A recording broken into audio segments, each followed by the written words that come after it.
ಸಿನಿಮಾವನ್ನು ಮಾಡಿ ಅಂತೇಳಿ ಹೇಳಿದರು. ನಾನು ಆಯಿತು ಅಂತೇಳಿ ಈ ಕಥೆಯನ್ನು ಹೇಳಿದೆ ಅವರಿಗೆ, ಸಾರಿಗೆ. ಅವರು ನಾಗರ ಹಾವಿನ ಮುಂದುವರೆದ ಭಾಗ ಹೇಗೆ ಮಾಡ್ತೀರಿ ನೀವು, ಅದರಲ್ಲಿ ಪಾತ್ರಗಳು ಮುಗಿದೋಗಿದೆ ಅಂತ. ಇಲ್ಲ ಸರ್, ಆ್ಯಕ್ಚುಲಿ ಪುಟ್ಟಣ್ಣ ಕಣಗಲ್ ಸರ್ಗೆ ತುಂಬ ಥ್ಯಾಂಕ್ಸ್ ಹೇಳ್ಬೇಕು ನಾನು. ಹೀರೋ ಹೀರೋಯಿನ್ ಬೆಟ್ಟದಿಂದ ಕುಸಿದು ಕೆಳಗಡೆ ಬಿದ್ದ ಮೇಲೆ ನಾಗರ ಹಾವು ಅಂತ ಟೆಕ್ಸ್ಟ್ ಮಾತ್ರ ಹೋಗಿದೆ, ಏನಾದರೂ ಅಂತ ತೋರಿಸಿಲ್ಲ ಸರ್ ಅಂತಂದೆ. ಹೌದು ಅಂದರು.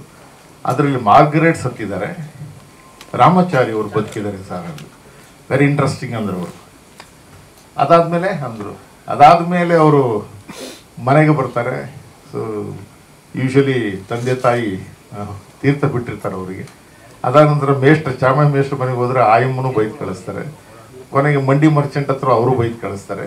ಉಳಿದಿದ್ದು ಚಿತ್ರದುರ್ಗದಲ್ಲಿ ಬಸಪ್ಪ ಪೈಲ್ವಾನ್, ಅಭಯಶಂಕರ್ ಕ್ಯಾರೆಕ್ಟರ್. ಆ ಕ್ಯಾರೆಕ್ಟ್ರು ಕರೆದ್ಬಿಟ್ಟು ದುರ್ಗದಲ್ಲಿ ನೀನೆಲ್ಲೂ ಕೂಡ ಜಾಗ ಇಲ್ಲ, ಸರಿ ನೀವು ಬಾಯಿಲಿ ಒಂದು ಒಳ್ಳೆಯ ಕೆಲಸ ತೋರಿಸ್ತೆ ಅಂತೇಳಿ ಚಿತ್ರದುರ್ಗದಲ್ಲಿ ಋತುರಂಗ ಭೂಮಿ ಒಂದಿದೆ, ಅದಕ್ಕೆ ಹೋಗಿ ಇವ್ರನ್ನ ಪಾತ್ರ ಮಾಡಲಿಕ್ಕೆ ಅಂತ ಸೇರಿಸ್ತಾರೆ, ಇಲ್ಲಿ ಜೀವನ ನಡೆಸ್ಕೊಂಡು ಹೋಗು ಅಂತ. ಅಲ್ಲಿ ಅವರು ನಾಯಕ ನಟಿ ತಿಪ್ಪೇರುದ್ರ ಸ್ವಾಮಿ, ಬೆಚ್ಚಗತ್ತಿ ಭರಮಣ್ಣ ನಾಯಕ, ರಾಜವೀರ ಮದಕರಿ ನಾಯಕ, ಚಿಕ್ಕಣ್ಣ ನಾಯಕ, ಓಬಣ್ಣ ನಾಯಕ, ಈ ಥರ ಪಾತ್ರಗಳನ್ನೆಲ್ಲ ನಾಟಕದ ಮೂಲಕ ಮಾಡ್ತಾ ಹೋಗ್ತಾರೆ.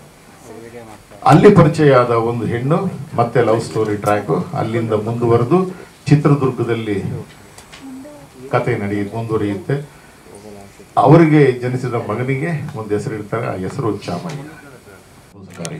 ವೆರಿ ಇಂಟ್ರೆಸ್ಟಿಂಗ್ ಸ್ಟೋರಿ ಅಂತೇಳಿ ತಗೊಂಡ್ರು ಅವರು. ದಯಮಾಡಿ ಅಬಸಕಾರಿ ಅವರು. ಪ್ರಕಾಶ್ ಅರಸು ಸಾರು ಬರ್ಬೇಕು ಈ ಚಿತ್ರದಲ್ಲಿ. ಒಳ್ಳೆ ಪ್ರಮುಖ ಪಾತ್ರ ಮಾಡಿರ್ತಕ್ಕಂಥ ಪ್ರಕಾಶ್ ಅರಸು ಅವರು.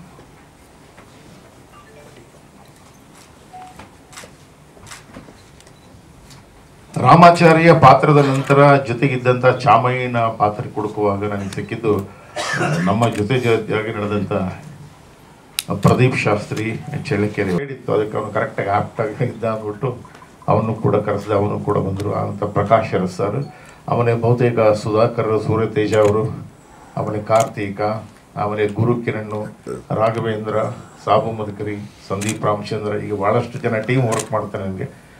ಲೀಡ್ ಕ್ಯಾರೆಕ್ಟರಲ್ಲಿ ರಾಜವೇಣಿ ಅವರಿದ್ದರು, ಆನಂತರ ವಿನೋತಾ ಅವರಿದ್ದರು, ಮತ್ತು ಜಯಶ್ರೀ ಅವರಿದ್ದರು. ಮೂವರು ಕೂಡ ಎಂಗೇಜ್ ಆಗಿದ್ದಾರೆ. ಒಂದು ವೃತ್ತಿರಂಗ ಭೂಮಿಯಲ್ಲಿ ತೊಡಗಿಸ್ಕೊಂಡಿದ್ದಾರೆ, ಇನ್ನೊಬ್ಬರು ಹುಷಾರಿಲ್ಲ, ಸೊ ಇನ್ನೊಬ್ಬರು ಬಂದಿಲ್ಲ. ಇಷ್ಟ. ಅದು ಬಿಟ್ಟರೆ ಮಿಕ್ಕಿದ್ದು ಎರಡೂ ಟ್ರೈಲರ್ಗಳನ್ನು ತೋರಿಸಿದ್ದಾರೆ. ಮುಂದುವರೆದು ಜಯಶ್ರೀ ರಾಜ್ ಅವರು ಮಾತಾಡ್ತಾರೆ. ಪ್ರೊಡಕ್ಷನ್ಸ್ ಅಸಿಸ್ಟೆಂಟ್ ಜೊತೆಗೆ ಭಾಳಷ್ಟು ಜನ ವರ್ಕ್ ಮಾಡಿದ್ರು. ಜೊತೆಗೆ ಕೋ ಪ್ರೊಡ್ಯೂಸರು ನಾನು ಸಿನಿಮಾ ಮಾಡುವಾಗ ನನಗೆ ಬೆನ್ನೆಲುಬಾಗಿ ನಿಂತದ್ದು ಗೋವಿಂದರಾಜ್ ಅವರು, ಗೋವಿಂದರಾಜ್ ಅವರು ಸ್ಟೇಬಲ್ ಬರಬೇಕು ಚೇರ್ ಕೊಡಪ್ಪ ಅಂತ ಒಂದು ಸಣ್ಣ ಘಟನೆಯನ್ನು ಆಧಾರವಾಗಿಟ್ಕೊಂಡು ಅದು ಹೇಗೆ ಮಾಡೋದು ಅನ್ನೋದೊಂದು ಇದಿತ್ತು ನನಗೆ. ನಾಗರ ಹಾವು ಸಿನಿಮಾದ ಮುಂದುವರೆದ ಭಾಗ ಮಾಡಿ ಆದಮೇಲೆ ಕತೆಗೆ ಯಜಮಾನ್ರೆ ಇಲ್ಲ ಅಂದಾಗ ಕತೆ ಎಲ್ಲ ಸೋಲುತ್ತೇನೋ, ಅವ್ರು ಮಾಡಿದ್ರೆ ಸರಿ ಅನಿಸುತ್ತೇನೋ ಅಂತ ಒಂದು ಇದು ರಾಮಾಚಾರಿ ಶೀರ್ಷಿಕೆ ಇಟ್ಟ ಮೇಲೆ ಭಾಳಷ್ಟು ನಮಗೆ ಒಂದಿಷ್ಟು ಕ್ರಿಟಿಕ್ ಶುರುವಾಗೋಯ್ತು. ಅಲ್ಲರಿ ರಾಮಾಚಾರಿ ಚಾಮಯ್ಯ ಹೆಂಗ್ರಿ ಇದು ಕಾಂಬಿನೇಷನ್, ಚಾಮಯ್ಯನ ಮಗ ರಾಮಾಚಾರ್ಯಗೆ ಸಂತೋಷ ಇತ್ತು, ಈ ರಾಮಾಚಾರಿ ಮಗ ಚಾಮಯ್ಯ ಅಂತ ಇಟ್ಬಿಡಿದ್ರಿ ಏನ್ರಿ ಇದೆಲ್ಲ ಅಂತ.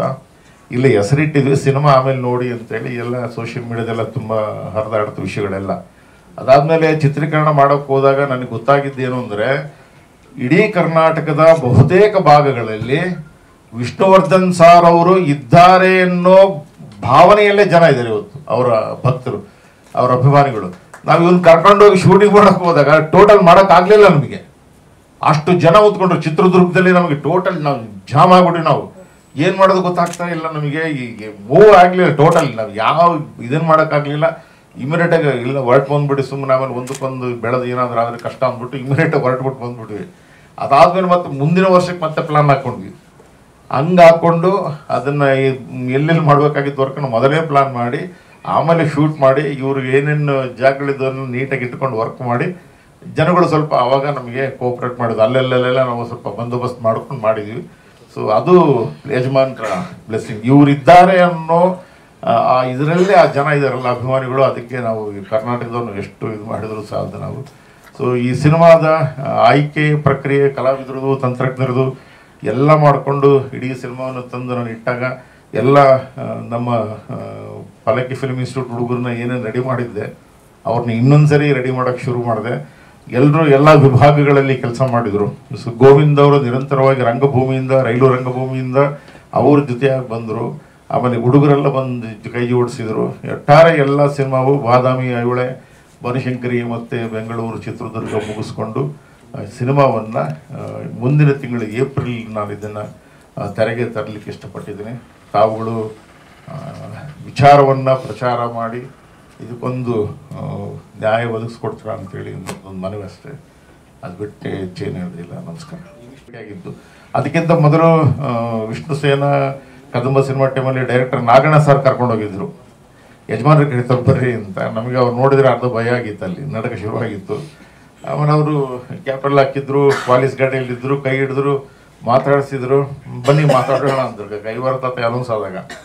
ಅದಾದಮೇಲೆ ವಿಜಯ ಸಾರಥಿ ಸರ್ ನಿನಗೆ ಗೊತ್ತಾಗಲ್ಲ ಕಣೆ ಬಾಯಿ ಹಾಕ್ಲಿಕ್ಕೆ ಅಂದ್ಬಿಟ್ಟು ಮತ್ತೆ ಅವ್ರನ್ನ ಕರ್ಕೊಂಡು ಹೋದ್ರು. ನನ್ನ ಯಜಮಾನ್ರಿಗೆ ಮತ್ತೆ ಇನ್ನೊಂದ್ಸರಿ ಪರಿಚಯ ಮಾಡಿದ್ರು. ಅವಾಗಲೇ ಹೇಳಿದ್ರು ಬನ್ನಿ, ಯಾಕೆ ಸಂಕೋಚ ಪಡ್ತೀರಾ ಅಂತ. ನಮಗೆ ಭಯ ಇತ್ತು ಅವ್ರ ಮುಂದೆ ನಿಂತ್ಕೊಳ್ಳೋಕೆ ನಮಗೆ. ಅದಾದಮೇಲೆ ಅವ್ರು ಕೈವಾರ ತಾತೆಯ ಸಿನಿಮಾವನ್ನು ನೋಡಿ ಅದರ ಹಾಡುಗಳನ್ನೆಲ್ಲ ಅವರು ಹಾಡ್ತಾ ನನ್ನ ಮುಂದೆ ಈ ಬಂಧನ ಚಿತ್ರೀಕರಣ ಸಮಯದಲ್ಲಿ ಜಯಜಗದೀಶ್ ಸಾರು, ವಿಜಯಲಕ್ಷ್ಮಿ ಸಿಂಗ್, ಅನಂತಾಗ್ ಸಾರು, ತಾರಾ ಅವರ ಮೇಡಮ್ ಎಲ್ಲ ಇದ್ದರು.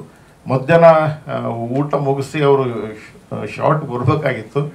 ತಾರಾ ಮೇಡಮ್ ಹೇಳಿದ್ರು ಬಂದಿದ್ದಾರೆ ಅಂತ. ಸರಿ ಬಂದು ಕೂರಿಸ್ಕೊಂಡವರು ಸರಿಸುಮಾರು ಒಂದು 2.25 ಗಂಟೆಗಳ ಕಾಲ ನನ್ನ ಜೊತೆಗೆ ಪ್ರಯಾಣ ಮಾಡಿದರು, ಕೂತ್ಕೊಂಡು 1 to 1. ಅವಾಗ ಹೇಳಿದಂಥ ಕಥೆ ಇದು. ಅವರು ನಾನು ನಾಯಕನಟಿ ತಿಪ್ಪೇರುದ್ರ ಸ್ವಾಮಿ ಅದ್ರ ಬಗ್ಗೆ ಹೇಳಿದಾಗ ಚಿತ್ರದುರ್ಗ ಅಂದ ತಕ್ಷಣ ಅವ್ರು ಸಹಜವಾಗಿ ನಾಯಕನಟಿ ತಿಪ್ಪೇರುದ್ರ ಸ್ವಾಮಿ ಬಗ್ಗೆ ಭಾಳ ಆಸಕ್ತಿ ಇತ್ತು. ನೋಡಿ ಅದನ್ನು ಅಂತ. ಸರಿ ಸರ್ ಅಂತ ಅಂದ್ಬಿಟ್ಟು ಇದನ್ನೊಂದು ಸ್ವಲ್ಪ ಹೇಳ್ಬೇಕು ಅಂತ ಧೈರ್ಯದ ನೋಡಿ ಹೇಳ್ಬಿಟ್ಟು ಅವರು ಇಲ್ಲ ಚೆನ್ನಾಗಿದೆ ಮಾಡೋಣ ಬಿಡಿ, ಮೊದಲು ಇದೆಲ್ಲ ಮುಗಿಸ್ಕೊಳ್ಳೋಣ ಅಂತಂದರು. ಅದಾದ ನಂತರ ನಾವು ಅವ್ರನ್ನ ಇಲ್ಲವಾದ ಸಮಯದಲ್ಲಿ ಬಿಟ್ಬಿಡೋದು ಒಳ್ಳೇದಂತ ಬಿಟ್ಟು, ಆನಂತರ ಅದು ಯಾಕೋ ಕಾಡ್ತಾ ಇತ್ತು ಕತೆ, ನಿರಂತರವಾಗಿ ಕಾಡ್ತಾ ಇತ್ತು. ಅವರಿದ್ದಾರೇನೋ ಪಕ್ಕದಲ್ಲಿ ಏನೋ ಥರನ ಆಗ್ತಾಯಿತ್ತು ನಮಗೂ ಕೂಡ. ಅವಾಗ ಈ ಕ್ಯಾರೆಕ್ಟರ್ ಶುರುವಾದಾಗ ಇವ್ರನ್ನ ಆಲ್ಮೋಸ್ಟ್ ಆಲ್ ಒಂದು 6-7 ಶೂಟು, ಸಾಂಗ್ ಮಾಡಿಸೋದು, ಆ್ಯಕ್ಟ್ ಮಾಡಿಸೋದು, ವಾಯ್ಸ್ ಕರ್ಕೊಂಡು ಹೋಗೋದು, ಡಬ್ಬಿಂಗ್ ಮಾಡಿಸೋದು, ಕರೆಕ್ಟಾಗಿದೆಯಾ ಚೆಕ್ ಮಾಡೋದು, ಇದನ್ನೇ ಮಾಡೋದು. ಅವ್ರು ತುಂಬ ಕೋಪರೇಟ್ ಮಾಡಿದ್ರು. ಅವರು ಕಾರ್ದಾಗೆಲ್ಲ ಬಂದರು ಪಾಪ. ಅವ್ರದ್ದು ನಮ್ಮ ಆಫೀಸಿಗೂ ಅವ್ರಿಗೂ ಒಂದು 50 ಕಿಲೋಮೀಟ್ರ್ ದೂರ ಇತ್ತು. ಬರೋರು ಹೇಳಿದ್ದೆಲ್ಲ ಕೆಲಸ ಮಾಡೋರು, ಹೋಗೋರು. ಸಿನಿಮಾ ಮುಗಿಯೋವರೆಗೂ ಅವರನ್ನು ಅನುಕರಣೆ ಮಾಡಲಿಲ್ಲ ಅವರು.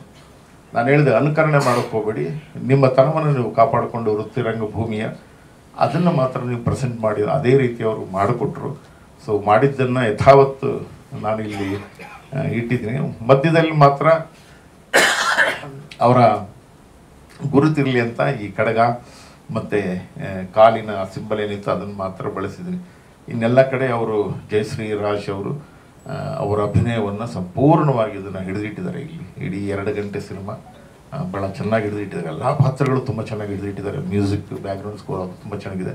2 ಗಜಲ್ ಇಟ್ಕೊಂಡು ವರ್ಕ್ ಮಾಡಿದ್ವಿ ನಾವು. ಒಂದು ಅಬ್ದುಲ್ ಹೈದರ್ದು ತೋರಣಗಲ್ ಅಂತೇಳಿ, ರಫೀಕ್ ಅಂತ ಅವರು ಮಹಾರಾಷ್ಟ್ರ ಅವರು, ಬೆಳಗಾವಿಲಿರ್ತಾರೆ, ಅವರು ಹಾಡಿದರು. ಇನ್ನೊಂದು ಕುಮಾರ್ ಚಲ್ಯ ಅಂತೇಳಿ ಪ್ರೊಫೆಸರ್ ಅವರು ಒಂದು ಹಾಡನ್ನು ಬರೆದರು. ಅದು ದೀಪಾವಳಿ ರಾಜ್ಯ ಮಟ್ಟದ ಇದರಲ್ಲಿ ಆಯ್ಕೆಯಾಗಿತ್ತು. ಆ 2 ಗೀತೆಗಳನ್ನು ನಾನು ಇದು ಮಾಡಿದೆ. ಮತ್ತು ಸುಶೀಲ್ MRC ಕ್ಯಾಮ್ರಾ ಡಿಪಾರ್ಟ್ಮೆಂಟಿಗೆ ಬಂದಿದ್ದರು. ಹಾಗಾಗಿ ರಂಗಭೂಮಿಯ ಮೇಲೆ ಮಾಡಿದಂಥ ಪಾತ್ರವನ್ನು ನಾವಲ್ಲಿ ಅದರಲ್ಲಿ ಬಳಸಿದ್ವಿ ನಾವು. ಸೊ ಇದರಲ್ಲಿ ರಾಷ್ಟ್ರೀಯ ಸ್ವಯಂ ಸೇವಕ ಸಂಘದ ಯಾವುದೇ ರೀತಿ ರಿವಾಜುಗಳು, ಅದರ ಷರತ್ತುಗಳು ಆ ಥರದ್ದೇನಿಲ್ಲ. ಒಟ್ಟಾರೆ ಪ್ರೇಕ್ಷಕರಿಗೆ ಇದು ಒಂದು ಒಳ್ಳೆಯ ಸಿನಿಮಾ ಮುಟ್ಟಿಸ್ಬೇಕು ಅನ್ನೋ ಕಾರಣಕ್ಕೋಸ್ಕರ ಮಾಡಿದ್ದಷ್ಟು. ಥಿಯೇಟರ್ ಅಷ್ಟು ಮಾತ್ರ ಇದೆ. ಇಡೀ ಸಿನಿಮಾ ಬೇರೆ ಫಾರ್ಮೆಟಲ್ಲಿ ಟ್ರಾವೆಲ್ ಆಗ್ತಾ ಹೋಗ್ತದೆ. ಸೊ ಅದರ ಸುತ್ತ ಒಂದು ಕೊಲೆಯ ಸುತ್ತನೇ ಶುರುವಾಗುತ್ತೆ. ಮಗಳು ಭಾಳ ವರ್ಷಗಳಿಂದ ಪಡೆದಂಥ ಗಂಡು ಮಗುವನ್ನು ಚಾಮಯ್ಯ, ಅದು ಅವರ ಮೇಷ್ಟ್ರು ಹೆಸರಿರ್ತಕ್ಕಂಥ ಅವ್ರ ಮಗನನ್ನು ಕೊಂದಾಗ ರಾಮಾಚಾರಿ ಹೆಂಗೆ ಆ್ಯಕ್ಟಿವ್ ಆಗ್ತಾರೆ ಅನ್ನೋದು ಸಿನಿಮಾದ ಕಥೆ. ಸೊ ಚಿತ್ರದುರ್ಗದ ಸುತ್ತಮುತ್ತ ಇರೋದ್ರಿಂದ ರಾಮಾಚಾರಿ ಸದ್ವಿನಿಯೋಗ ಬಳಕೆ ಮಾಡ್ಕೊಂಡಿದ್ವಿ. ಆಮೇಲೆ ಚಿತ್ರದುರ್ಗದ ಕೋಟೆಯನ್ನು ನಾವು ಟಚ್ ಮಾಡಿಲ್ಲ.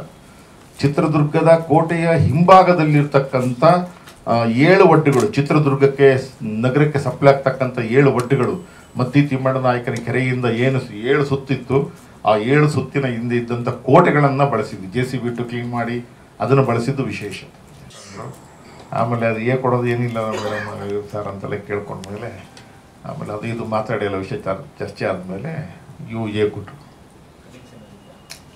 ಕಟಿಂಗ್ಸ್ ಇಲ್ಲ, ಒಂದೇ ಒಂದು ಡೈಲಾಗ್ ಇತ್ತು ಅಷ್ಟೇ, ಜಾಸ್ತಿ ಏನಿಲ್ಲ. ಹೌದು, ಇಲ್ಲ ಕಾಪಿ ರೈಟ್ ಆಗುತ್ತೆ ಅಂತೇಳಿ. ಕಾಪಿಯಿಂಗ್ ಈಸ್ ಅವರ್ ರೈಟ್ ಅಲ್ಲ, ಅದು ಕಾಪಿ ರೈಟ್ ಆಗುತ್ತೆ ಅನ್ನೋ ಕಾರಣಕ್ಕೆ ನಾಳೆ ಅವ್ರು ಕೇಳಿದಷ್ಟು ದುಡ್ಡು ಕೊಡೋಕ್ಕಾಗಲ್ಲ. ಅದರ ಸೂಕ್ಷ್ಮತೆಗಳನ್ನು ಸಂಗೀತ ನಿರ್ದೇಶಕರು ಸ್ಯಾಮ್ ಅವರು ಭಾಳ ಚೆನ್ನಾಗಿ ಅರ್ಥ ಮಾಡ್ಕೊಂಡಿದ್ರು. ಹಾಗಾಗಿ ಸಾರ್ ಬೇಡ, ಅವ್ರದ್ದು ಸುದೀರ್ಘ ಪ್ರಯಾಣ, 30 ವರ್ಷಗಳ ನಿರಂತರವಾದ ಪ್ರಯಾಣ ಅವ್ರದ್ದು. ಹಂಸಲೇಖ ಸಾರು ಎಲ್ಲ ಟೀಮಲ್ಲಿ ಚೆನ್ನಾಗಿ ವರ್ಕ್ ಮಾಡೋದು, ರಿದಮಿಸ್ಟ್ ಆಗಿ ವರ್ಕ್ ಮಾಡಿ ಮ್ಯೂಸಿಕ್ ಇದಕ್ಕೆ ಬಂದಿದ್ದಾರೆ. ಕನ್ನಡ ಚಿತ್ರರಂಗದಲ್ಲಿ ಬಹಳಷ್ಟು ಜನರು ತಾಂತ್ರಿಕ ವರ್ಗದವ್ರನ್ನಾಯಿತು, ನಟರನ್ನಾಯಿತು, ಪ್ರತಿಯೊಬ್ಬರನ್ನು ಕೂಡ ಒಂದು ಮೇಲ್ಮಟ್ಟಕ್ಕೆ ತಂದು ಅವರ ಬದುಕನ್ನು ಉತ್ತಮ ರೀತಿಯ ಅನಾವರಣ ಮಾಡತಕ್ಕಂಥ ಕಾರಣೀಭೂತರಾಗಿರ್ತಕ್ಕಂಥ ಎಲ್ಲ ಮಾಧ್ಯಮ ಮಿತ್ರರಿಗೆ ನಾನು ಹೃದಯಪೂರ್ವಕವಾದ ವಂದನೆಗಳನ್ನು ಅರ್ಪಿಸ್ತಾ ಇದ್ದೇನೆ. ಇವತ್ತು ಸ್ವೀಕರಿಸಿ ಆಶೀರ್ವದಿಸಿ. ನಾನು ವೃತ್ತಿರಂಗ ಭೂಮಿ ಕಲಾವಿದ. ನನ್ನ 3ನೇ ತಲೆಮಾರು ವೃತ್ತಿರಂಗ ಭೂಮಿಯಲ್ಲಿ ನಡೀತಾ ಇರೋದು.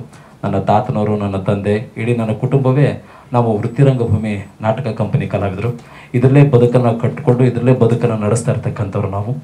ಸೊ ಇಂಥವ್ರನ್ನ ಗುರುತಿಡಿಸಿ ಒಂದು ಸಿನಿಮಾದಲ್ಲಿ, ಆದರೂ ನಾನು ಕೂಡ ವಿಷ್ಣುಜಿಯರ ಅಭಿನಯ ಮಾಡ್ತಕ್ಕಂಥ ಸಂದರ್ಭ ನನಗೆ ನಾಟಕದ ಕಂಪ್ನಿಯಿಂದನೇ ನನಗೆ ಶುರುವಾಗಿತ್ತು. ನನಗೆ ನನ್ನ ನಾಟಕದ ಕಂಪ್ನಿಯ ಗುರುಗಳು ನಾದೇ ನರಸಿಂಹಮೂರ್ತಿಗಳು ಅಂತ ಚಾಮರಾಜನಗರದವರು. ಅವರೇ ನನಗೆ ನಿನ್ನ ಪಾತ್ರದಲ್ಲಿ ನಿನ್ನ ಅಭಿನಯ, ನೀನು ಮಾಡ್ತಕ್ಕಂಥ ಹಾವ ಭಾವ ಎಲ್ಲ ವಿಷ್ಣುವರ್ಧನ್ ಅವರ ಹೋಲಿಕೆ ಆಗುತ್ತೆ, ನೀನು ಅದನ್ನು ಅನುಕರಣೆ ಮಾಡಿದರೆ ಇನ್ನೂ ಉತ್ತಮ ರೀತಿ ಮನೋರಂಜನೆ ಕೊಡ್ಲಿಕ್ಕೆ ಸಾಧ್ಯ ಆಗುತ್ತೆ ಅಂತ ಅವ್ರು ಹೇಳಿದಾಗ, ಆ ನಾಟಕದಲ್ಲಿ ಬರ್ತಕ್ಕಂಥ ಕಥಾನಾಯಕನ ಪಾತ್ರ, ಆ ಪಾತ್ರವನ್ನು ವಿಷ್ಣುವರ್ಧನ್ ಅವ್ರ ಶೈಲಿಯಲ್ಲಿ ಮಾಡಿದರೆ ಅದಕ್ಕೆ ಹೆಚ್ಚಿನ ಮೆರುಗು ಸಿಗುತ್ತೆ, ನೀನು ಅದರ ಕಡೆ ಗಮನ ಕೊಡು ಅಂತ ಹೇಳಿದಾಗಿಂದ ನಾನು ವಿಷ್ಣುಜಿಯವರ ಅಭಿನಯವನ್ನು ಅದರ ಕಡೆ ಗಮನ ಕೊಡೋಕ್ಕೆ ಶುರು ಮಾಡಿದೆ. ಪ್ರತಿಯೊಂದು ನಾಟಕದಲ್ಲೂ ಕೂಡ ಆ ಕಥಾನಾಯಕನ ಪಾತ್ರವನ್ನು ವಿಷ್ಣುವರ್ಧನರು ಮಾಡದೇ ಇರೋ ಪಾತ್ರಗಳವೆಲ್ಲ, ನಮ್ಮ ವೃತ್ತಿರಂಗ ಭೂಮಿ ನಾಟಕದ ಕಂಪನಿಯ ಪಾತ್ರಗಳೆಲ್ಲ ವಿಷ್ಣುಜಿಯವರು ಮಾಡದೇ ಇರೋದು. ಅದನ್ನು ಮಾಡಿದರೆ ನಿನಗೆ ಹೆಚ್ಚಿನ ಮೆರುಗು ಸಿಗುತ್ತೆ ಅಂತ ಹೇಳಿದ ಮೇಲೆ ನಾನು ಅದನ್ನು ಶುರು ಮಾಡಿದೆ. ಅನುಕರಣೆ ಮಾಡೋದು ಸ್ವಲ್ಪ ನನ್ನತನ ಹೋಗುತ್ತಲ್ಲ ಗುರುಗಳೇ, ಇದು ತಪ್ಪಾಗಲ್ವಾ ಅಂತಂದಾಗ, ಅದೇ ಹಂಗಾಗತ್ತೆ, ಪ್ರಪಂಚವೇ ಬದುಕ್ತಾ ಇರೋದು ಅನುಕರಣೆಯಲ್ಲಿ ಕಣಯ್ಯ, ನೀನು ಅನುಕರಣೆ ಮಾಡೋದು ಯಾವುದೂ ತಪ್ಪಲ್ಲ, ಪ್ರತಿಯೊಬ್ಬರು ಅನುಕರಣೆಯಲ್ಲಿ ಜೀವನವನ್ನು ಕಟ್ಕೊಂಡು ಬಂದೋದಕ್ಕೆ ಸಾಧ್ಯ ಆಗಿದ್ದು. ಅದರಲ್ಲಿ ಯಾರು ಉತ್ತಮ ರೀತಿಯಲ್ಲಿ ಗೌರವ ಮಾಡ್ಕೊಂಡು ಹೋಗ್ತಾರೆ ಅದಕ್ಕೆ ಯಶಸ್ಸು ಸಿಗ್ತಾ ಹೋಗುತ್ತೆ, ಅದು ಮಾಡೋದ್ರಿಂದ ಏನು ತಪ್ಪಿಲ್ಲ ಅಂತ ಹೇಳಿದ ಮೇಲೆ ನಾನು ವಿಷ್ಣುಜಿಯವರ ಅಭಿನಯಕ್ಕೆ ಹೆಚ್ಚಿನ ಒಂದು ಗಮನವನ್ನು ಕೊಡ್ತಾ ನಾಟಕದ ಕಂಪನಿಯಲ್ಲಿ ಪಾತ್ರಗಳನ್ನ ಮಾಡ್ತಾ ಬಂದೆ. ಗುರುಗಳು ಸುಮಾರು ಕಡೆ ನನ್ನನ್ನು ನಾಟಕದಲ್ಲಿ ನೋಡ್ತಾ ಇದ್ರು. ನನ್ನ ಉತ್ತರ ಕರ್ನಾಟಕದ ಹೆಚ್ಚಿನ ನಾಟಕದ ಪಾಪ್ಯುಲಾರಿಟಿ ಅಂದರೆ ಚೆನ್ನಪ್ಪ ಚೆನ್ನೇಗೌಡ ಅಂತ ತಂದೆ ಮತ್ತು ಮಗನ ಪಾತ್ರ ಬರುತ್ತೆ. ಆ ಪಾತ್ರವನ್ನು 2 ಶೈಲಿಯಲ್ಲಿ ಮಾಡ್ತಿದ್ದೆ. ವಿಷ್ಣುಜಿಯವರ ಶೈಲಿಯಲ್ಲಿ ತಂದೆ ಮತ್ತು ಮಗನ ಪಾತ್ರದಲ್ಲಿ ಕಾಣಿಸ್ಕೊಳ್ತದೆ. ಅದು ತುಂಬ ನಮ್ಮ ಕಂಪನಿಗಳಲ್ಲಿ ಹೆಚ್ಚಿನ ಒಂದು ಪ್ರಾಧಾನ್ಯತೆ ಬಂತು. ಗುರುಗಳು ನಮಗೆಲ್ಲ ಕ್ಯಾಂಪಲ್ಲೂ ಬಂದು ಭೇಟಿ ಆಗ್ತಿದ್ರು, ಆದರೆ ಇವರು ನನಗೆ ಬಂದು ಭೇಟಿ ಆಗ್ತಿರಲಿಲ್ಲ. ನಾಟಕ ನೋಡ್ಕೊಂಡು ಹೋಗೋರು, ಸುಮ್ಮನೆ ಎಲ್ಲ ಒಂದು ಕಡೆ ಪರಿಚಯ ಆದಾಗ ಸಹಾಯ ಅಂತ ಹೇಳಿ ಹೋಗೋರು. ಅಲ್ಲಿವರೆಗೂ ಪಲ್ಲಕ್ಕೆ ಸರ್ ಅವ್ರ ಪರಿಚಯನೇ ಇರಲಿಲ್ಲ. ಇವರು ಇತ್ತೀಚೆಗೆ ಈ ಚಿತ್ರದ ಅವ್ರ ಗಮನದಲ್ಲಿ ಏನು ಬಂತು ಆವಾಗ ನನಗೆ ಫೋನ್ ಮಾಡಿ ಕರೆಸಿ ಕೂತ್ಕೊಂಡು ಮಾತಾಡಿ ಕತೆ ಬಗ್ಗೆ ಎಲ್ಲ ಹೇಳಿದರು. ಮತ್ತು ಹೇಗೆ ಇದು ಮಾಡೋದು ಅಂದರೆ, ಇಲ್ಲಿ ವಿಷ್ಣುಜಿಯವರ ಅಭಿನಯದಲ್ಲಿ ಮಾಡೋವಂಥದ್ದಿಲ್ಲ, ನೀವಾಗೆ ನಿಮ್ಮ ಪಾತ್ರವನ್ನು ಮಾಡಿ, ಅಲ್ಲಿ ನೀವಾಗೆ ನಿಮ್ಮ ಪಾತ್ರವನ್ನು ಮಾಡಿದ್ರೆ ಅದಕ್ಕೆ ಮೆರುಗು ಬರುತ್ತೆ. ಅದನ್ನೇ ಕೇಳಿದ್ವಿ, ಅಂತ ಮಹಾನ್ ನಟರಿಗೋಸ್ಕರ ಅಂತ ಇಟ್ಟಿರೋ ಕತೆ ನಾನು ಮಾಡಿದ್ರೆ ಸರಿಯಾಗುತ್ತೆ ಗುರುಗಳೇ ಅಂತ ಹೇಳಿದಾಗ, ಇಲ್ಲ ಇದರಲ್ಲಿ ಒಂದು ಬದಲಾವಣೆಗಳನ್ನು ಕೂಡ ಮಾಡಿದ್ದೀನಿ. ಅವರ ಸವಿ ನೆನಪನ್ನು ಜನಗಳಿಗೆ ನಾವು ಉಣಿಸ್ತಕ್ಕಂಥ ಕೆಲಸವನ್ನು ಮಾಡೋಣ, ಮನೋರಂಜನಾ ಕ್ಷೇತ್ರದಲ್ಲಿ ಇದೀವಿ ಅಂದಾಗ ಒಂದು ಆರೋಗ್ಯಕರವಾದ ಮನೋರಂಜನೆ ಕೊಡೋಣ ಅನ್ನೋ ಉದ್ದೇಶ ಇಟ್ಕೊಂಡು ಇದನ್ನು ಮಾಡ್ತಾ ಇದ್ದೀನಿ. ಅವ್ರ ಹೆಸರಿಗೆ ಒಂದು ಗೌರವ ತರ್ತಕ್ಕಂಥ ಕೆಲಸವನ್ನು ಮಾಡೋಣ. ಅಲ್ಲಿ ಯಾವುದೇ ರೀತಿಯಲ್ಲೈತೆ ಅವರ ಗೌರವಕ್ಕೆ, ಆತ್ಮಗೌರವಕ್ಕೆ, ಅವರ ವ್ಯಕ್ತಿತ್ವಕ್ಕೆ ಧಕ್ಕೆ ಬರೋದ ರೀತಿಯಲ್ಲಿ ಕಥೆಯನ್ನು ಅವರು ನಿರ್ಮಾಣ ಮಾಡಿದರು. ಹಾಗಾಗಿ ಸಂತೋಷವಾಗಿ ನಾವು ಅದನ್ನು ಒಪ್ಕೊಂಡ್ವಿ. ಯಾಕಂದ್ರೆ ನಾನು ನನ್ನ ವೃತ್ತಿಯಲ್ಲಿ ವಿಷ್ಣುಜಿಯವರ ಗೌರವಕ್ಕೆ ಎಲ್ಲೂ ಧಕ್ಕೆ ಬರೋದ ರೀತಿಯಲ್ಲಿ ಕೆಲಸಗಳನ್ನ ಮಾಡ್ಕೊಂಡು ಬರ್ತಾ ಇದ್ದೀನಿ. ಇದುವರೆಗೂ ಕೂಡ ಎಲ್ಲೇ ಆದರೂ ಕೂಡ ಒಂದು ಆರ್ಕೆಸ್ಟ್ರಾದಲ್ಲಿ ನಾನು ಹೋಗಲಿ ಅಥವಾ ಡ್ರಾಮಾದಲ್ಲಿ ಹೋಗಲಿ, ವಿಷ್ಣುಜಿಯವರ ವ್ಯಕ್ತಿತ್ವಕ್ಕೆ ಧಕ್ಕೆ ಬರೋದ ರೀತಿಯ ಸಂಭಾಷಣೆಯಲ್ಲೂ ಕೂಡ, ನಮ್ಮ ನಾಟಕದ ಅನೇಕ ಸಂಭಾಷಣೆಗಳು ಕೂಡ ನಾನು ಬದಲಾಯಿಸಿಕೊಂಡು ಆ ಪಾತ್ರವನ್ನು ಮಾಡ್ಕೊಂಡು ಹೋಗ್ತಾ ಇದ್ದೀನಿ ಅಂತ ಒಂದು ಅವಕಾಶನೂ ಇದರಲ್ಲಿ ಕೊಟ್ಟರು. ಕಥೆನ ಹೇಳಿದ್ರು. ಕತೆ ಹೇಳಿದಾಗ ಬಹಳ ಸಂತೋಷ ಅನ್ನಿಸ್ತು. ನಮ್ಮಂಥ ರಂಗಭೂಮಿ ಕಲಾವಿದರನ್ನು ಕೂಡ ಕರೆಸಿ ಅವ್ರ ಕೈಲಿಂತ ಒಂದು ಉತ್ತಮವಾದಂಥ ಕಾಯಕವನ್ನು ಮಾಡಿಸಿದಲ್ಲ ಅಂತ ಹೇಳ್ಬಿಟ್ಟು ಸಂತೋಷವಾಗಿ ಒಪ್ಕೊಂಡು ಗುರುಗಳ ಜೊತೆ ನಾವು ಕೆಲಸ ಮಾಡ್ಕೊಂಡ್ಬಂದ್ವಿ. ಇದೆಲ್ಲ ಏನೇ ಯಶಸ್ಸು, ಏನೇ ಕೀರ್ತಿ ಸಿಕ್ಕರು ಅವ್ರಿಗೆ. ಆದರೆ ಇವ್ರದ್ದೊಂದು ವಿಶೇಷತೆ ಏನಂದರೆ, ನಮ್ಮ ಈ ಚಿತ್ರದಲ್ಲಿ ಯಾರೂ ಮುಖ್ಯಸ್ಥರು ಅನ್ನೋ ರೀತಿಯಲ್ಲಿ ಇಲ್ಲ. ನಮ್ಮ ಚಿತ್ರವೇ ಅದಕ್ಕೊಬ್ಬ ಅದ್ಭುತವಾಗಿದ್ದ ಹೀರೋ ಅಂತ ಮಾಡಿದ್ದಾರೆ. ಚಿತ್ರದಲ್ಲಿ ನಾವೆಲ್ಲ ಪಾತ್ರಧಾರಿಗಳು ಮಾತ್ರ, ಚಿತ್ರವೇ ಒಂದು ಅದ್ಭುತವಾದಂಥ ಹೀರೋ. ಇಲ್ಲೇ ಹೀರೋ ವಿಲನ್ ಅಂತಕ್ಕಂಥ ಯಾವುದೂ ಏರಿಳಿತಗಳನ್ನು ಇಟ್ಟಿಲ್ಲ. ಎಲ್ಲರಿಗೂ ಸರಿ ಸಮಾನ ರೀತಿಯಲ್ಲಿ ನೋಡಿಕೊಂಡು ಅವರವರ ಪಾತ್ರವನ್ನು ಅಚ್ಚುಕಟ್ಟಾಗಿ ಮಾಡೋ ರೀತಿಯಲ್ಲಿ ಒಂದು ಅದ್ಭುತವಾದ ಕಥೆನ ಹೇಳಿದ್ರು ಗುರುಗಳು. ಬಹಳ ಚೆನ್ನಾಗಿ ಮೂಡ್ ಬಂದಿದೆ ಅನ್ಕೊಂಡಿದ್ವಿ. ಈಗ ಹೇಳಿದ್ರು ವಿಷ್ಣುಜಿಯವರ ಬಗ್ಗೆ ನಾನು ಬಹುಶಃ ಇದನ್ನ ಉತ್ಪ್ರೇಕ್ಷೆ ಅಂತ ಯಾರು ಅನ್ಕೋಬೇಡಿ, ನಾನು ವಿಷ್ಣುಜಿಯವರ ಪಾತ್ರ ಅಭಿಮಾನಿಗಳು ಎಷ್ಟು ಜನ ಇದ್ದಾರೆ, ಹಳ್ಳಿಗಳಲ್ಲೇ ನಾನು ಹೋಗಿ ನೋಡ್ತೀನಿ. ನಾವು ಈ ಭಾಗ ಅಷ್ಟೇ ಅಲ್ಲ, ಬೀದರ್, ಉತ್ತರ ಕನ್ನಡ, ಕರ್ನಾಟಕದ ನಮ್ಮ ಜಿಲ್ಲೆಯಲ್ಲಿ ಎಷ್ಟೆಷ್ಟು ಹಳ್ಳಿಗಳಿರುತ್ತೆ ಅಲ್ಲೆಲ್ಲ ಕಾರ್ಯಕ್ರಮಕ್ಕೆ ಹೋಗ್ತೀವಿ. ವಿಷ್ಣುಜಿಯವರಲ್ಲ, ಬರೀ ಸ್ಕ್ರೀನಲ್ಲೇ ನೋಡಿ ಅವರ ಅಭಿಮಾನಿಗಳಾದಂಥವ್ರು ಬಹಳಷ್ಟು ಜನ ಇದ್ದಾರೆ. ಬೆಂಗಳೂರು ಗೊತ್ತಿಲ್ಲ ಅವ್ರಿಗೆ, ಎಲ್ಲಿ ಏನಂತ ಗೊತ್ತಿಲ್ಲ, ಬರೀ ಸ್ಕ್ರೀನಲ್ಲಿ ನೋಡಿ ಅವ್ರನ್ನ ಆರಾಧಿಸ್ತಕ್ಕಂಥ ಅನೇಕ ಅಭಿಮಾನಿಗಳಿದ್ದಾರೆ. ಆ ಸಂತೋಷ ನಾವು ಅನುಭವಿಸಿದ್ವಿ ಅಲ್ಲಿ ಹೋದಾಗ. ಅವ್ರಿಗೆ ಕೊಡ್ತಕ್ಕಂಥ ಗೌರವ ಏನು, ಅವ್ರ ಮೇಲೆ ಎಂಥ ಪ್ರೀತಿ ಇಟ್ಟಿದ್ದಾರೆ ಅನ್ನತಕ್ಕಂಥದನ್ನ ಈ ಕ್ಷಣಕ್ಕೂ ಕೂಡ ನಡೀತಾ ಇದೆ. ನಿಜವಲ್ಲ ಅದೊಂದು ಪವಾಡ ಪುರುಷರಂತ ಅನ್ಕೋಬಹುದು ನಾವು. ಈ ರಂಗಕ್ಕೋಸ್ಕರ ಹುಟ್ಟಿದಂಥ ಮಹಾನ್ ಚೇತನ ಅವರು ತಮ್ಮ ಖಾಸಗಿ ಜೀವನ, ಚಿತ್ರರಂಗದ ಜೀವನ ಎರಡನ್ನೂ ಬಹಳ ಪ್ರಾಂಜಲತೆಯಿಂದ ನಡ್ಕೊಂಡ್ ಬಂದಿದ್ದಕ್ಕೆ ಈಗಲೂ ಕೂಡ ಅವರ ಬಗ್ಗೆ ಬಹಳಷ್ಟು ಗೌರವನ ಎಲ್ಲ ಕಡೆಗೂ ಇಟ್ಕೊಂಡಿದ್ದಾರೆ. ಅಂಥ ಒಂದು ಅವರ ಸವಿನೆನಪನ ತರ್ತಕ್ಕಂಥ ಕಾಯಕ ನನ್ನಿಂದ ನಡೆಸ್ತಕ್ಕಂಥ ಸುಯೋಗ ದೈವವೇ ಒದಗಿಸ್ಕೊಟ್ಟಿದ್ದು, ಉದ್ದೇಶಪೂರ್ವಕವಾಗಿ ಆಗಿದ್ದಲ್ಲ, ದೈವ ಒದಗಿಸ್ಕೊಟ್ಟಿದ್ದು ನಮಗೆ. ಅದನ್ನು ಗೌರವವಾಗಿ ಮಾಡ್ಕೊಂಡು ಬರ್ತಾ ಇದೀವಿ. ಈ ಚಿತ್ರಕ್ಕೆ ನಿಮ್ಮೆಲ್ಲರ ಸಹಕಾರದಿಂದ ಇದೊಂದು ವಿಶಿಷ್ಟವಾಗಿ ಮಾಡಿದ್ದಾರೆ. ದಯಮಾಡಿ ಇದ್ರ ಬಗ್ಗೆ ನಿಮ್ಮ ಪ್ರೀತಿನ ಇದ್ರ ಮುಖಾಂತರ ತೋರಿಸಿ ನಮ್ಮ ಚಿತ್ರರಂಗಕ್ಕೆ ಯಶಸ್ಸು ಕೊಡ್ಬೇಕಂತ ಈ ಸಂದರ್ಭದಲ್ಲಿ ಕೇಳ್ಕೊಳ್ತಿದ್ದೀನಿ. ಎಲ್ಲರೂ ಹೃದಯಪೂರ್ವಕ ವಂದನೆಗಳು. ಮಕ್ಕಳು ಇವರಿಗೆ ಕೈ ಕೊಟ್ಟು ಹೋದ್ರು. ಇವಳು ಈ ಭೂಮಿತಾನ ನಂಬ್ಕೊಂಡಿದ್ದಾಳೆ. ಈ ಭೂಮಿತಾಯಿ ಈಕೆ ಕೈ ಬಿಡಲಿಲ್ಲ. ಇದು ನಂಬ್ಕೊಂಡೆ ಒಂದೊಂದು ಗಂಜಿ ಕುಡ್ತಾಳೆ. ಈಗ ನೀನು ಈ ತರ ಫ್ಯಾಕ್ಟ್ರಿ ಕಟ್ಟಕ್ಕೆ ಕಿತ್ಕೊಂಡು ಹೋಗ್ಬಿಟ್ರೆ ಅವ್ರ ಹೊಟ್ಟೆಗೇನು? ನೀನ್ ಫ್ಯಾಕ್ಟ್ರಿ ಚೆನ್ನಾಗಿರ್ಬೇಕಲ್ಲ. ಕೊಪ್ಪಿದ ಮಗನೇ, ಎಷ್ಟೋ ಧೈರ್ಯ ನಿನ್ಗೆ? ನಾನ್ ತವನೆ ದುಡ್ಡಿನ ಬಗ್ಗೆ ಮಾತಾಡ್ತೀಯ? ಕೋಟಿಗಟ್ಟಲೆ ಹಣನ ಪುಟ್ಕೋಸಿಲಿಟ್ಕೊಂಡು ತಿರ್ಗಾಡ್ದು ವಂಶಗಲ್ಲ ನಂದು. ನಾನ್ ತವನೆ ದುಡ್ಡಿನ ಬಗ್ಗೆ ಮಾತಾಡ್ತೀಯ? ನಿನ್ನ ಮಂತ್ರಿಗೂ ಹೋಗ್ಯಾಳು, ಅವನು ಗುಂಡಿಗೆ ನೀ ಬಿಸಿ ರಕ್ತ ಇರೋದೇ ನಿಜ ಅಂದ್ರೆ ಈ ಸಿಂಹದಗೂ ಹೇತ ಒಂದು ಹುಲ್ಕಡ್ಡಿ ಕಿತ್ಕೊಂಡು ನೋಡುವ. ಸಿನಿಮಾಗಳು ಸುಮಾರು ಮಾಡಿದ್ದೀನಿ. ನಾವು 91ರಿಂದ ನಾನು ಈ ಚೆನ್ನೈನಲ್ಲಿದ್ದೀನಿ.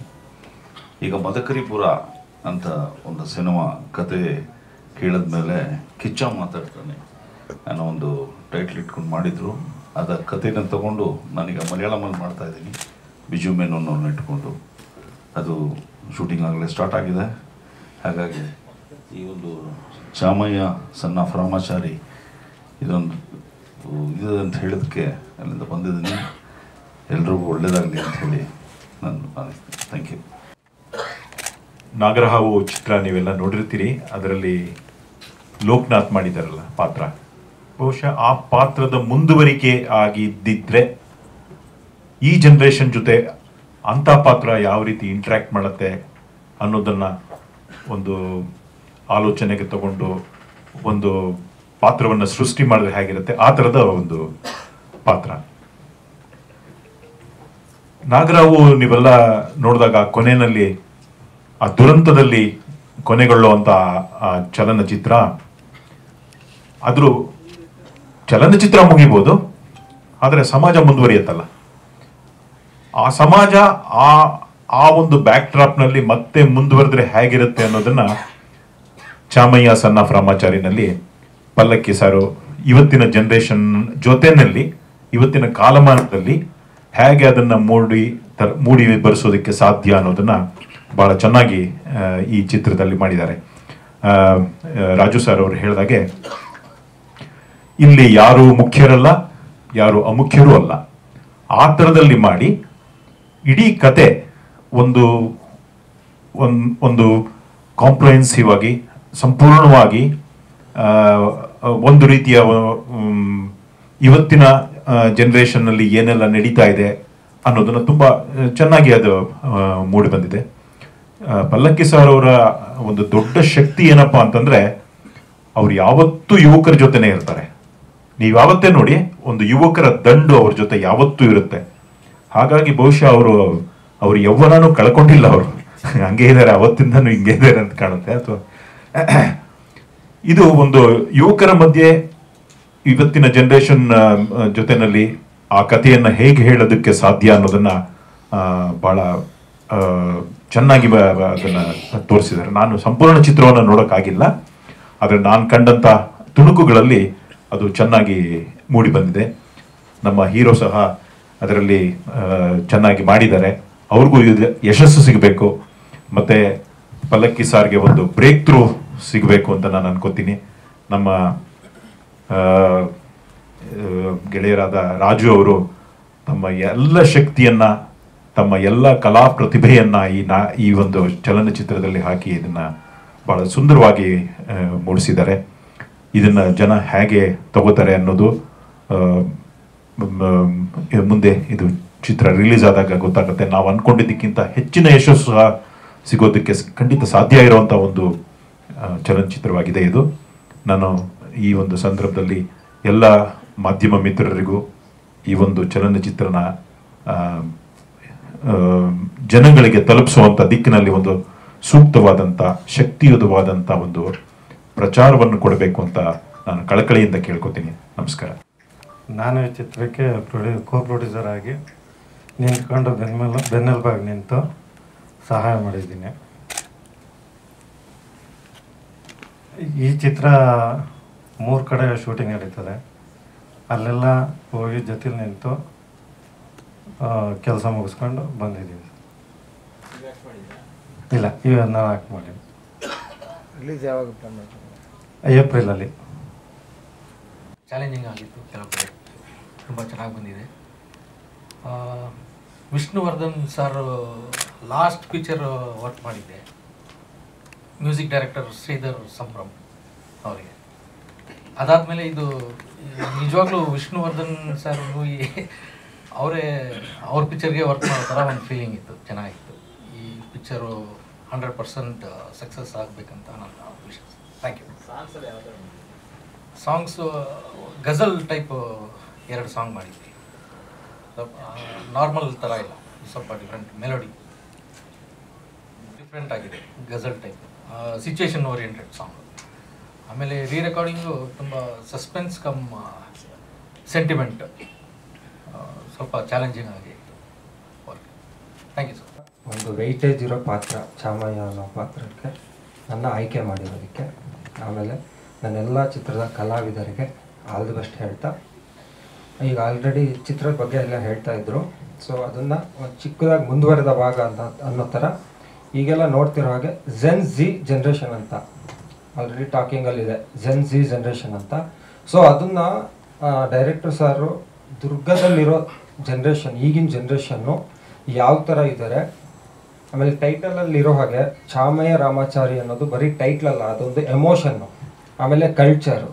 ಆ 2 ಕಲ್ಚರು ಆಮೇಲೆ ಎಮೋಷನ್ ಫ್ರಿಕ್ಷನ್ಸನ್ನ ಡೈರೆಕ್ಟರ್ ಸರ್ ಚೆನ್ನಾಗಿ ಸ್ಕ್ರೀನ್ ಪ್ಲೇನಲ್ಲಿ ತಂದಿದ್ದಾರೆ. ಕಥೆನೂ ಅಷ್ಟೇ. ತುಂಬ ಜನ ಕೇಳ್ತಾ ಇರ್ತಾರೆ ಯಾಕೆ ಸಿನಿಮಾ ನೋಡಬೇಕು ಅಂದರೆ, ಕಂಟೆಂಟ್ ಓರಿಯೆಂಟೆಡ್ ಡಿಮ್ಯಾಂಡ್ ಮಾಡ್ತಾರಲ್ಲ, ಕಂಟೆಂಟ್ ಓರಿಯೆಂಟೆಡ್ ಸಿನಿಮಾ ಮಾಡಿರೋದ್ರಿಂದ ಸಿನಿಮಾ ನೋಡಿ ಅಂತ ಹೇಳ್ತಾರೆ. ಯಾಕಂದರೆ ನಮ್ಮ ಡೈರೆಕ್ಟರ್ ಸರಿಗೆ ಒಂದು ಸಿನಿಮಾ ಕತೆ ಒಂದು ದಿನಕ್ಕೆ ಬರೆದ್ಬಿಟ್ಟು ಮಾಡೋಷ್ಟು ಅವರಿಗೆ ಕೆಪಾಸಿಟಿ ಇದೆ. ಒಂದು ಸೀನನ್ನ ಒಂದು ಹಾಫ್ ಆನ್ ಅವರಲ್ಲಿ ಫುಲ್ ವಿತ್ ಡೈಲಾಗ್ ಬರೆದು ಸ್ಕ್ರೀನ್ ಮುಂದೆ ತರೋಷ್ಟು ನಾಲೆಡ್ಜು, ಅಷ್ಟು ಅನುಭವ ಇರೋದ್ರಿಂದ ಈ ಥರ ಸಬ್ಜೆಕ್ಟ್ ಯಾಕೆ ಮಾಡ್ತಾ ಇದ್ದಾರೆ ಅಂದರೆ, ಅವರಿಗೆ ಒಂದು ಹ್ಯೂಮನ್ ವ್ಯಾಲ್ಯೂಸಲ್ಲಿರೋ ಒಂದು ಇದು. ಸೊ ಈ ಕಥೆಯಲ್ಲೂ ಅಷ್ಟೇ ಎಲ್ಲ ಪಾತ್ರಗಳು, ಅದಕ್ಕೆ ಹೇಳ್ತಾರೆ ಈ ಚಾಮಯ್ಯ ಸಣ್ಣ ರಾಮಾಚಾರಿಯಲ್ಲಿ ಯಾರು ಹೀರೋ ಇಲ್ಲ, ಬರೀ ಕಥೆನೇ ಹೀರೋ, ಸ್ಕ್ರೀನ್ ಪ್ಲೇನೇ ಹೀರೋಯಿನ್ ಅಂತ ಹೇಳ್ಬೋದು. ತುಂಬ ಭಯನೇ ಆಗೋಯ್ತು ಆ್ಯಕ್ಚುಲಿ ಸರ್ ಜೊತೆ ಆ್ಯಕ್ಟ್ ಮಾಡ್ತಿದ್ದೀನಿ ಅಂತ. ವಿಷ್ಣುವರ್ಧನ್ ಸರ್ ಜೊತೆ ಮಾಡ್ತಿದ್ದೀನಲ್ಲ ಅಂತ ಫುಲ್ ಖುಷಿಪಟ್ಟೆ. ನಿಜವಾಗ್ಲೂ ನಂಗೆ ಆ್ಯಕ್ಚುಲಿ ಮಾತಾಡೋಕ್ಕಾಗ್ತಿಲ್ಲ. ಸರ್ಗೆ ಥ್ಯಾಂಕ್ಸ್ ಹೇಳ್ತೀನಿ. ಹಾಗೆ ಟೀಮ್ ವರ್ಕ್ ಯಾರ್ಯಾರು ಮಾಡಿದ್ದೀರಾ ಅವ್ರಿಗೂ ಎಲ್ಲ ತುಂಬ ಧನ್ಯವಾದಗಳು. ಎಲ್ರಿಗೂ ಬಂದಂಥ ಎಲ್ರಿಗೂ ಧನ್ಯವಾದ. ನಿಜ ನಂಗೆ ಮಾತಾಡೋಕ್ಕಾಗ್ತಿಲ್ಲ ಸರ್. ಬುಲ್ಬುಲ್ ಮಾತಾಡೋಕ್ಕಿಲ್ವ ಕ್ಯಾರೆಕ್ಟರ್, ಅದು ನಿರಂತರವಾಗಿ ಹೋಯ್ತು ಡೈಲಾಗ್. 55 ವರ್ಷಗಳಾದರೂ ಬುಲ್ಬುಲ್ ಮಾತಾಡೋಕ್ಕಿಲ್ವ ಹೋಗ್ತಲೇ ಇತ್ತು ಡೈಲಾಗ್. ಅವ್ರ ಮಗ ಜಲೀಲ್ನ ಮಗ ಇದ್ರಲ್ಲ, ಅವ್ರಿಗೆ ಅದರಲ್ಲಿ ಜಾಸ್ತಿ ಅವ್ರವ್ರ ಹೆಸರಿಗೆ ಹೇಳೋದು ಬಡ ಚೋಟ ಹಿಂಗೆಲ್ಲ. ಜಲೀಲ್ ಅಪ್ಪನ ಹೆಸರನ್ನ ಚೋಟಾ ಜಲೀಲ್ ಅಂತ ಇಟ್ಟು ಚೋಟಾ ಜಲೀಲ್ ಅವರು ಮನವರಿಕೆ ಮಾಡ್ಕೋತಾರೆ, ಅಂದರೆ ಓದೋದ್ರಿಂದ ಏನು ಬೆನಿಫಿಟ್ ಇದೆ ಅಂತ. ಹಾಗಾಗಿ ಅವರು ಈ ಬಿದಿರಿ ಸಾಮಾನು ಕಬ್ಬಣ ಸಾಮಾನು ಎಲ್ಲ ಮಾರೋದೆಲ್ಲ ಬಿಟ್ಬಿಟ್ಟು ಸಿರಿಗೆರೆ ಮಠದಲ್ಲಿ ಓದಿದ ಮೇಲೆ ಅವನಿಗೆ ಒಳ್ಳೆ ಎಜುಕೇಷನ್ ಸಿಗುತ್ತೆ, ಸಂಸ್ಕಾರ ಸಿಗುತ್ತೆ. ಆ ಸಂಸ್ಕಾರದಿಂದ ಬೆಳೆದು ಬಂದವನು ಜಲೀಲು ಪೊಲೀಸ್ ಡಿಪಾರ್ಟ್ಮೆಂಟಿಗೆ ಸೇರ್ಕೋತಾನೆ. ಕೊನೆಗೆ ರಿಟೈರ್ಡ್ ಆಗೋ ಟೈಮು, ಈಗ ನಮ್ಮ ವಯಸ್ಸು ರಿಟೈರ್ಡ್ ಆಗೋ ಟೈಮ್. ಸೊ ರಿಟೈರ್ಡ್ ಆಗೋ ಟೈಮ್ ಇತ್ತಲ್ಲ, ಟೈಮಲ್ಲಿ ಚಿತ್ರದುರ್ಗಕ್ಕೆ ಬಂದ್ಬಿಟ್ಟು ಪೊಲೀಸ್ ಕೆಲಸ ಮಾಡೋಕ್ಕೆ ಬಂದಾಗ ಒಂದು ಹಿಂದೂ ಮಹಾಸಭಾ ಗಣಪತಿ ದಿನ ಒಂದು ಮರ್ಡರ್ ನಡೆಯುತ್ತೆ. ಆ ಅದನ್ನ ಮರ್ಡರ್ನ ಹುಡುಕಕ್ಕೆ ಹೋಗಿ ಅವ್ರು ಏನೆಲ್ಲ ಕಷ್ಟಪಡ್ತಾರೆ ಅನ್ನೋದೇನಿಲ್ಲ, ಅದು ಸಿನಿಮಾ ಚೋಟಾ ಜಲೀಲ್ ಕ್ಯಾರೆಕ್ಟರ್.